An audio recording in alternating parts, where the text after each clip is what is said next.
जनतेच्या न्याय हक्कासाठी प्रजासत्ताक न्यूज सदैव आपल्यासोबत।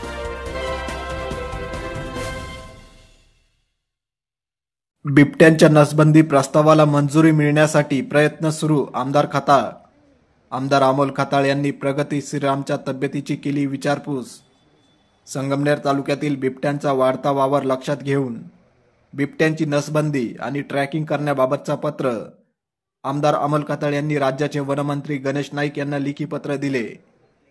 या पत्रावर कार्यवाही करत वनमंत्र्यांनी तो नागपूर येथील प्रधान मुख्य वनसंरक्षक कार्यालय यांना प्रस्ताव सादर करण्याचे आदेश दिले होते। तेथूनही तो पुढील मंजुरीसाठी केंद्रीय पातळीवर केंद्रीय स्तरावर प्रयत्न सुरू असल्याचे आमदार अमोल खताळ यांनी माध्यमांशी बोलताना सांगितले। संगमनेर तालुक्यातील डिग्रस येथील प्रगती श्रीराम ही शालेय विद्यार्थिनी शाळेत जात असताना खेमनर वस्तीजवळ अचानक कपाशीच्या शेतात दाबा धरून बसलेल्या बिबट्याने हल्ला करून गंभीर जखमी केले। तिला तात्काळ कुटे हॉस्पिटल संगमनेर येथे उपचारासाठी दाखल करण्यात आले। तिची प्रकृती सध्या स्थिर असल्याचे डॉक्टर प्रदीप कुटे यांनी सांगितले आहे। यावेळी आमदार खताळ यांनी रुग्णालयात भेट देऊन प्रगतीच्या कुटुंबियांना धीर दिला। तिच्या उपचारासाठी लागणारा संपूर्ण खर्च वन विभागाच्या वतीने करण्याबाबतचे निर्देश वन विभागाच्या अधिकाऱ्यांना दिले आहेत।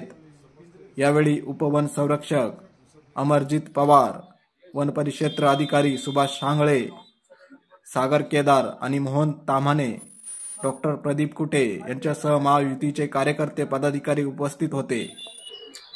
आज आपल्या डिग्रस येथील जी प्रगती श्रीराम या शालेय विद्यार्थिनीवरती बिबट्याने जो हल्ला केला होता मागील काही दिवसापूर्वी, आज तिची भेट घेण्यासाठी आलो होतो। तिच्या तब्येतीची डॉक्टरांकडे चौकशी केली। ती आता स्थिर झाली असून, परंतु यापूर्वी सुद्धा संगमनेरमध्ये मोठ्या स्वरूपात बिबट्याचे हल्ले होत आहे। तेव्हा वन विभागाचे सर्व अधिकारी सुद्धा आले होते। त्यांना सूचना दिल्यात का जिथे जिथे नागरिकांच्या तक्रारी येतील, सूचना येतील, तिथे तात्काळ आपली रेस्क्यू टीम पाठवून त्यांचा बंदोबस्त कसा करता येईल या दृष्टीने सुद्धा प्रयत्न सुरू आहेत।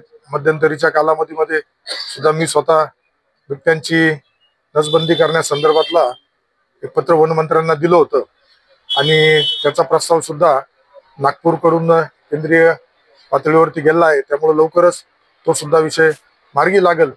परंतु ज्या अशा घटना घडत आहेत, या घटना घडल्यानंतर त्या कुटुंबाच्या दुःखामध्ये सुद्धा आम्ही निश्चितच नेहमी सहभागी असतो। त्या कुटुंबाला जी काही आर्थिक मदत सुद्धा आवश्यक आहे ती सुद्धा, तिचे दवाखान्याचा खर्च तर सर्व वन विभागाच्या वतीने उचलण्यात येईल, परंतु त्यानंतर सुद्धा जी काही तिला मदतीची गरज आहे तर ती सुद्धा देण्याबाबतच्या सूचना वन अधिकाऱ्यांना दिलेल्या आहेत। आपल्या परिसरातील ताज्या घडामोडी पाहण्यासाठी आजच प्रजासत्ताक न्यूज 24 ला सबस्क्राइब करा आणि 10 अपडेट तसेच लाईक अँड शेअर करायला विसरू नका।